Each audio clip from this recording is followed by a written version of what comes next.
संपूर्ण देवताओं के तेज से देवी का महालक्ष्मी रूप में अवतार और उनके द्वारा महिषासुर का वध। ऋषि कहते हैं, राजन, रंभ नाम से एक प्रसिद्ध असुर था जो दैत्य वंश का शिरोमणि माना जाता था। उससे महातेजस्वी महिष नामक दानव का जन्म हुआ था। दानवराज महिष समस्त देवताओं को युद्ध में पराजित करके देवराज इंद्र के सिंहासन पर जा बैठा और स्वर्गलोक में रहकर त्रिलोकी का राज्य करने लगा। तब पराजित हुए देवता ब्रह्मा जी की शरण में गए। ब्रह्मा जी भी उन सबको साथ ले उस स्थान पर गए जहां भगवान शिव और विष्णु विराजमान थे।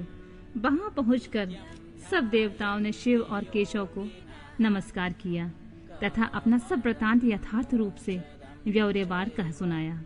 वे बोले, भगवान, दुरात्मा महिषासुर ने हम सबको सम्रांगण में जीतकर स्वर्गलोक से निकाल दिया है, इसलिए हम इस मर्त्यलोक में भटक रहे हैं और कहीं भी हमें शांति नहीं मिल रही है। उस असुर ने इंद्र आदि देवताओं की कौन कौन सी दुर्दशा नहीं की है। सूर्य, चंद्रमा, वरुण, कुबेर, यम, इंद्र, अग्नि, वायु, गंधर्व, विद्याधर और चारण, इन सबके तथा अन्य लोगों के भी जो कर्तव्य कर्म है, उन सबको वह पापात्मा असुर स्वयं ही करता है। उसने दैत्य पक्ष को अभयदान कर दिया है, इसलिए हम सब देवता आपकी शरण में आए हैं। आप दोनों हमारी रक्षा करें और उस असुर का वध करके शीघ्र उपाय ही सोचें, क्योंकि आप दोनों ऐसा करने में समर्थ हैं। देवताओं की यह बात सुनकर भगवान शिव और विष्णु ने अत्यंत क्रोध किया। रोष के मारे उनके नेत्र घूमने लगे। तब अत्यंत क्रोध से भरे हुए भगवान शिव और विष्णु के मुख से तथा अन्य देवताओं के शरीर से तेज प्रकट हुआ। तेज का वह महान पुंज अत्यंत प्रज्वलित हो 10 दिशाओं में प्रकाशित हो उठा। दुर्गा जी के ध्यान में लगे हुए सब देवताओं ने उस तेज को प्रत्यक्ष देखा। संपूर्ण देवताओं के शरीर से निकला हुआ वह अत्यंत भीषण तेज एकत्र हो एक नारी के रूप में परिणत हो गया। वह नारी साक्षात महिषमर्दिनी देवी थी। उनका प्रकाशमान मुख भगवान शिव के तेज से प्रकट हुआ था। भुजाएं विष्णु के तेज से प्रकट हुई थीं। केश यमराज के तेज से आविर्भूत हुए थे। उनके दोनों स्तन चंद्रमा के तेज से प्रकट हुए थे। कटी भाग इंद्र के तेज से तथा जंघा और उरु वरुण के तेज से प्रकट हुए थे। पृथ्वी के तेज से नितंबन का और ब्रह्मा जी के तेज से दोनों चरणों का आविर्भाव हुआ था। पैरों की उंगलियां सूर्य के तेज से और हाथ की उंगलियां वसुओं के तेज से उत्पन्न हुई थीं। नासिका कुबेर के, दांत प्रजापति के, तीनों नेत्र अग्नि के, दोनों भौहें सादे गण के, दोनों कान वायु के तथा अन्य देवताओं के तेज से प्रकट हुए थे। इस प्रकार देवताओं के तेज से प्रकट हुई कमलालया लक्ष्मी ही वह परमेश्वरी थी। संपूर्ण देवताओं की तेजो राशि से प्रकट हुई उन देवी को देखकर सब देवताओं को बड़ा हर्ष प्राप्त हुआ, परंतु उनके पास कोई ऐसा अस्त्र नहीं था जिसे देख ब्रह्मा आदि देवेश्वरों ने शिवा देवी को अस्त्र शस्त्र से संपन्न करने का विचार किया। तब महेश्वर ने महेश्वरी को शूल समर्पित किया। भगवान विष्णु ने चक्र, वरुण ने पाश, अग्निदेव ने शक्ति, वायु देवता ने धनुष तथा बाणों से भरे हुए 2 तरकश और शचीपति इंद्र ने वज्र और घंटा प्रदान किए।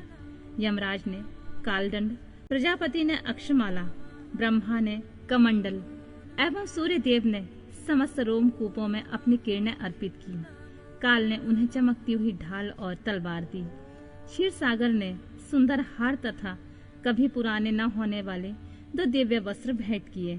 साथ ही उन्होंने दिव्य चूड़ामणि, 2 कुंडल, बहुत से कड़े, अर्धचंद्र कयूर, मनोहर नुपुर, गले की हंसुली और सब उंगलियों में पहनने के लिए रत्नों की बनी अंगूठियां भी दी।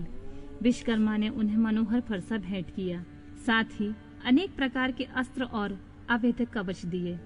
समुद्र ने सदा सुरम्य एवं सरस रहने वाली माला दी और एक कमल का फूल भेंट किया।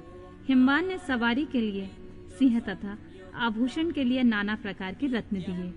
कुबेर ने उन्हें मधु से भरा पात्र अर्पित किया तथा सर्पों के नेता शेषनाग ने विचित्र रचना कौशल से सुशोभित एक नागहार भेंट किया, जिसमें नाना प्रकार की सुंदर मणियां गूंथी हुई थी। इन सब ने तथा दूसरे देवताओं ने भी आभूषण और अस्त्र शस्त्र देकर देवी का सम्मान किया। तत्पश्चात उन्होंने बारंबार अट्टहास करके उच्च स्वर में गर्जना की। उनके उस भयंकर नाद से संपूर्ण आकाश गूंज उठा। उससे बड़े जोर से प्रतिध्वनि हुई, जिससे तीनों लोकों में हलचल मच गई और चारों समुद्रों ने अपनी मर्यादा छोड़ दी। पृथ्वी डोलने लगी। उस समय महिषासुर से पीड़ित हुए देवताओं ने देवी की जय जयकार की। तदनंतर सब देवताओं ने उन महालक्ष्मी स्वरूपा पराशक्ति जगदम्बा का भक्ति गदगद वाणी द्वारा स्तवन किया। संपूर्ण त्रिलोकी को क्षोभग्रस्त देखकर देववैरी दैत्य अपने समस्त सेना को कवच आदि से सुसज्जित कर हाथों में हथियार ले सहसा उठ खड़े हुए। रोष से भरा हुआ महिषासुर उस शब्द की ओर लक्ष्य करके दौड़ा और आगे पहुंचकर उसने देवी को देखा, जो अपनी प्रभा से तीनों लोगों को प्रकाशित कर रही थीं। इस समय महिषासुर के द्वारा पालित करोड़ों शस्त्रधारी महावीर वहां आ पहुंचे। चिछुर, चामर, उदग्र, कराल, उद्दत, बाष्कल, ताम्र, उग्रास, उग्रवीर, बिडाल, अंधक, दुर्घर, दुर्मुख, त्रिनेत्र और महाहनु, ये तथा अन्य बहुत से युद्ध कुशल शूरवीर समरांगण में देवी के साथ युद्ध करने लगे। वे सब के सब अस्त्र शस्त्रों की विद्या में पारंगत थे। इस प्रकार देवी और दैत्यगण दोनों परस्पर जूझने लगे। उनका वह भीषण समय मार काट में ही बीतने लगा। इस तरह भयानक युद्ध होने के बाद महिषासुर देवी के साथ महायुद्ध करने लगा। तब देवी ने कहा, रे मूढ़, तेरी बुद्धि मारी गई है। तू व्यर्थ हट क्यों करता है? तीनों लोकों में कोई भी असुर युद्ध में मेरे सामने नहीं टिक सकते।